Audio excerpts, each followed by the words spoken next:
அப்போ நடந்து முடிஞ்ச சனி பயிற்சி, நடந்து முடிஞ்ச ராகுகேது பயிற்சி, நடக்க இருக்கிற குரு பயிற்சி, இதனுடைய தாக்கம் இந்த பிரபஞ்சத்துக்கு பேரழிவு தருறதுக்கான வாய்ப்புகள் அதிகமாக இருக்கு. எதுவெல்லாம்? நெருப்புனால ஆபத்து இருக்கு, காற்றுனால ஆபத்து இருக்கு, பூகம்பங்கள் வர வாய்ப்புகள் இருக்கு, நிலநடுக்கங்கள் வர வாய்ப்புகள் இருக்கு. இந்த மாதிரி நிறைய இயற்கை பேரிடர், இயற்கை சீற்றங்கள் அதிகமாக நடக்க இருக்கு. அப்போ இந்த மக்கள் மேலே எனக்கு ஒரு அலாத ஒரு காதல்னு கூட சொல்லலாம். அவங்க நல்லா இருக்கணுங்கிற ஒரு நோக்கத்துக்காக அப்போ என்னுடைய குருஜி, நான் வணங்குற தெய்வங்கள், சோபி பிரசன்னா, வெத்தலை பிரசன்னா, கற்பூர பிரசன்னா, இதுலையெல்லாம் பார்க்கும் பொழுது ஒவ்வொருத்தருக்கும் தனித்தனியாக நம்ம பண்ணிக்கிட்டு இருக்க முடியாது. புதுசாக இப்போ எனக்கு ஒருத்தர் முக்கியமாக பிடிக்கும், இப்போ உங்களை எனக்கு பிடிக்குங்கிறதுக்காக அவங்களுக்காக மட்டும் நம்ம பர்டிகுலராக பண்ண முடியாது இல்லையா?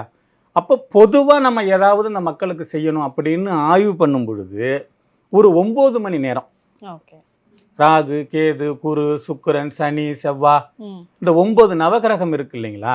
ஒவ்வொரு மணி நேரமும் ஒவ்வொரு கிரகத்தினுடைய பேர்களை நாமமாக உச்சரிக்கும் பொழுது, அதை ஒரு வேண்டுதலாக வைக்கும் பொழுது இந்த மக்களுக்கு தாக்கங்கள் கம்மியாக ஆகுங்கிற மாதிரி எனக்குள்ள ஒரு பிரசன்ன சோதிடம் ஒன்று உற்பத்தி ஆனிச்சு.